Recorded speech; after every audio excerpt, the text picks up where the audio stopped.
చేసినటువంటి అరాచకం ఇదిగో ఈ విధంగా ఆ రోజు రాష్ట్ర ప్రజలు ఎవరు కూడా మర్చిపోలేదు ఈ రోజు వరకు.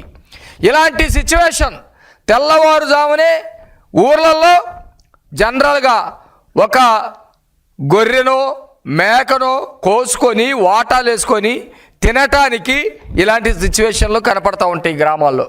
కానీ పొరపాటున రాష్ట్ర ప్రజలు ఆ రోజు కూడా అట్లాగే అనుకున్నారు.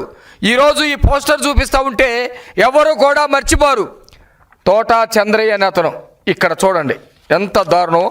చంద్రయ్య అనే అతని మీద వైసీపీకి సంబంధించినటువంటి నరహంతకులు, నేను గూండాలు అన్నాను, వాళ్ళు ఎదవలు అన్నాను, పనికి మాలిన వాళ్ళు అన్నాను, నరహంతకులు ఒక మనిషి మీద కాళ్ళ మీద ఒకడు నిలబడి అటు ఇటు చేతులు పట్టుకొని ఇంకొకడు గొంతు కోస్తా ఉన్నాడు కత్తితోటి.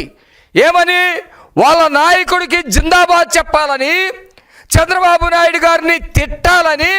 ఇదిగో ఇంత దారుణంగా పొద్దున్నే 6-6:30 టైంలో చుట్టుపక్కల జనం చూస్తూ ఉండగా, జనం రోడ్డు మీద తిరుగుతూ ఉండగా అత్యంత కిరాతకంగా గొంతు కోసి చంపేస్తే ఆ ప్రాంతం అంతా కూడా భయభ్రాంతులకు గురైతే, వాళ్ళ కుటుంబం అంతా కూడా చెట్టుకొకలు పుట్టకొకలు వెళితే, ఒక పార్టీగా తెలుగుదేశం పార్టీగా మా నాయకుడు తన కార్యకర్తల్ని బ్రతికించుకోవటం కోసం, జీవనాధారం కల్పించడం కోసం చంద్రయ్య కుమారుడికి ఉద్యోగం ఇస్తామని చెప్పేసి ఒక ప్రకటన చేసి ఉద్యోగం ఇచ్చేటువంటి ప్రయత్నం చేస్తూ ఉన్నాం.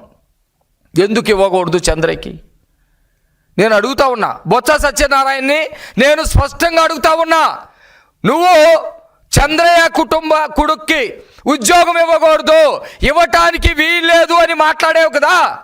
ఈ మాట బొత్స సత్యనారాయణ నీకు దమ్ముంటే నేను ఒక ప్రతిపక్ష నేతగా శాసన మండలిలో నాకు ఇష్టం లేకుండా నేను అంటూ ఉన్నాను ఇతనికి ఉద్యోగం ఇవ్వడానికి వీల్లేదు అని నేను మాత్రమే మాట్లాడానని దమ్ముంటే నువ్వు చెప్పాలా?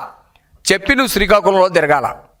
లేదు నీకు నిజాయితీ ఉంటే మా నాయకుడు జగన్మోహన్ రెడ్డి చెప్పాడు, బీసీలని అడ్డుకోవటం మన పార్టీ యొక్క ఉద్దేశం కాబట్టి ఏ బీసీ కూడా రాష్ట్రంలో తలలు నరికినా వాళ్ళ జీవితం బాగుపడటానికి, వాళ్ళ కుటుంబం బాగుపడటానికి వీల్లేదని చెప్పాడు జగన్మోహన్ రెడ్డి.